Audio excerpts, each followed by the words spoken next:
He was handcuffed in broad daylight for looking suspicious, but the officers had no idea the black man they arrested was a judge. The very next day, he would preside over their case, exposing a system that failed them all. What happened next will shock everyone, but let's start from the beginning. In the lively downtown of Silver Springs, Officer Bradley and Officer Carter moved through the bustling streets with an air of dominance that had become their signature. Their reputation for targeting individuals they deemed suspicious preceded them, a reputation that many locals whispered about but few dared to challenge. Today their attention fell on a man who, by their standards, didn't belong. Martin Green, a middle-aged black man with an air of quiet authority, emerged from a sleek black sedan parked near City Hall. His crisp navy suit, adorned with a pocket square and polished leather shoes, spoke of success and professionalism. In his hand was a well-worn leather briefcase, a testament to years of diligent work. Martin exuded confidence. His calm stride suggested a man with purpose. But to Bradley and Carter, his polished demeanor was not a sign of respectability, but a red flag. "Sir, stop right there," Bradley barked, his hand instinctively hovering near his holstered weapon. His voice carried the weight of presumed authority, a tone sharpened by prejudice. Martin halted mid-step, turning slowly with a flicker of disbelief in his eyes.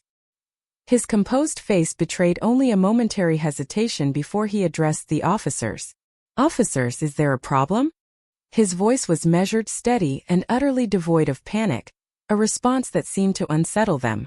"We've had reports of a vehicle matching yours involved in a theft nearby," Carter added, his tone oozing with feigned concern. The accusation was baseless, plucked from thin air, but the sight of Martin's composed demeanor seemed to provoke them further. Martin raised an eyebrow, his voice unwavering. "That's a serious accusation. May I see the report?" Bradley's jaw tightened, irritation flashing across his face. "Hands where I can see them. You're under arrest for obstruction of justice," he snapped, escalating without cause. Passers-by froze, their expressions a mix of shock and unease. Several phones emerged, capturing the unfolding scene. Martin complied without resistance, his movements deliberate, as the cold metal of the cuffs snapped around his wrists. "You're making a grave mistake," he said, his voice quiet yet firm. The officers responded with mocking laughter, oblivious to the storm they had just unleashed. Inside the precinct, Martin Green sat calmly in the holding cell. His composed demeanor was a stark contrast to the chaos and hostility around him. Officers Bradley and Carter, bolstered by the false sense of power their badges afforded them, took every opportunity to mock his silence. "Think he's some kind of big shot?" Bradley sneered, eliciting a chuckle from Carter. "Guess he thinks staying quiet makes him look innocent," Carter added with a smirk. Martin's stoic expression remained unyielding. His silence only deepened the unease in the room. His occasional requests for a phone call were met with outright dismissal. Instead, they subjected him to hours of aimless questioning, their lines of inquiry more about exerting control than uncovering facts. Outside the precinct walls, a different story was unfolding. Videos of Martin's arrest, recorded by bystanders, began to spread across social media. The clips captured every unjust detail: the fabricated accusations, the aggressive handling, and Martin's dignified compliance. Outrage swelled online as activists and community leaders decried the blatant racial profiling. News anchors debated the footage, questioning the officers' motives, while hashtags demanding justice began trending. Unaware of the firestorm brewing beyond the precinct, Bradley and Carter reveled in their perceived triumph.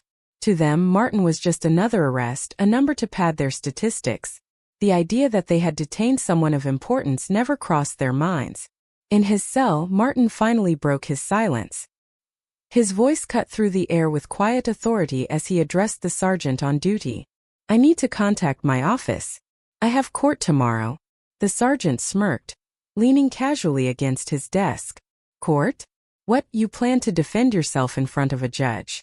Martin's gaze was unwavering as he responded, "No, I am the judge." The smirk vanished. Silence filled the room, punctuated by the clatter of a keyboard as the sergeant frantically checked the database. His face paled as the truth appeared on the screen. Martin Green, Justice of the Peace, presiding judge at Silver Springs Municipal Court. The weight of their mistake began to sink in. about exerting control rather than uncovering facts. Outside the precinct walls, a different story was unfolding. Videos of Martin's arrest, recorded by bystanders, began to spread across social media. The clips captured every unjust detail: the fabricated accusations, the aggressive handling, and Martin's dignified compliance.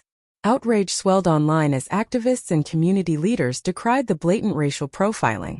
News anchors debated the footage, questioning the officer's motives, while hashtags demanding justice began trending.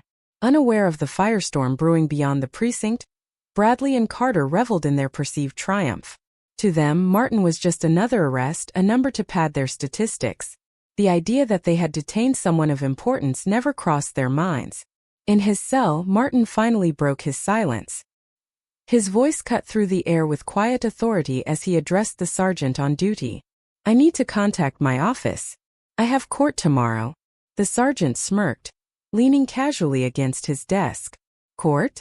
What, you plan to defend yourself in front of a judge?" Martin's gaze was unwavering as he responded, "No, I am the judge." The smirk vanished. Silence filled the room, punctuated by the clatter of a keyboard as the sergeant frantically checked the database. His face paled as the truth appeared on the screen. Martin Green, Justice of the Peace, presiding judge at Silver Springs Municipal Court. The weight of their mistake began to sink in, and panic spread like wildfire through the precinct.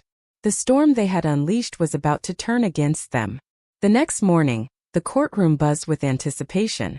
Journalists jostled for space, their cameras trained on the entrance. Community members, many of whom had watched Martin's unjust arrest unfold online, filled the gallery. Their faces were a mix of outrage and curiosity. The tension was palpable as the clock ticked closer to the start of the hearing. When Martin Green entered the courtroom, the room fell silent. Dressed in his judicial robe, he walked with measured confidence. His presence commanded respect. No longer the man in handcuffs, Martin stood as the presiding judge, his authority unquestionable. He took his seat at the bench, his gaze sweeping the room, lingering momentarily on the two men who had arrested him. Officers Bradley and Carter entered moments later, their usual bravado replaced by evident discomfort.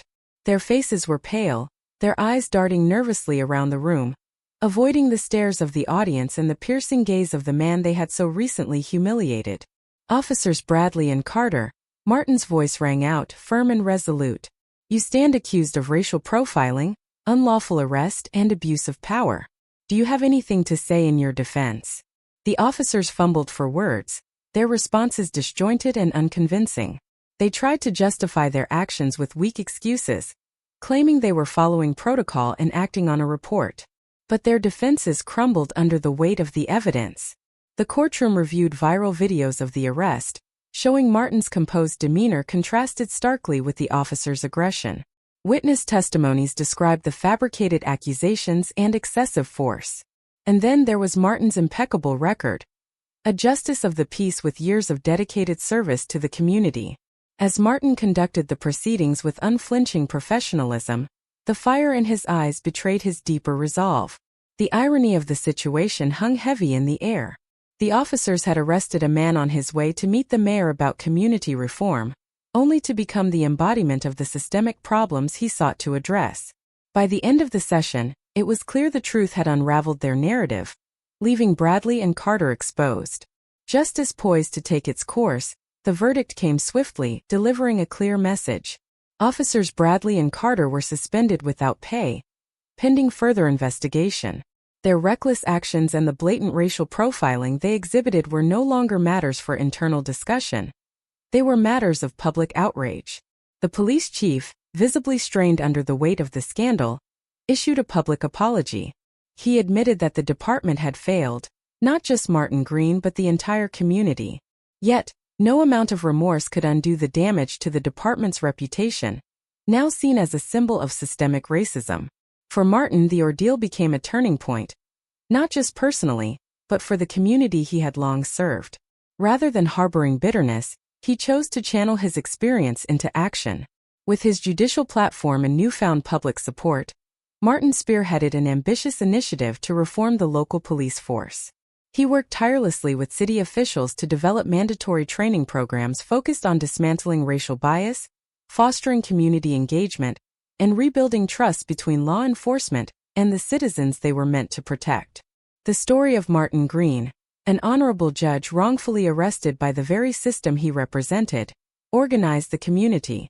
Protests demanding accountability spread across the city, with citizens of all races and backgrounds coming together in solidarity.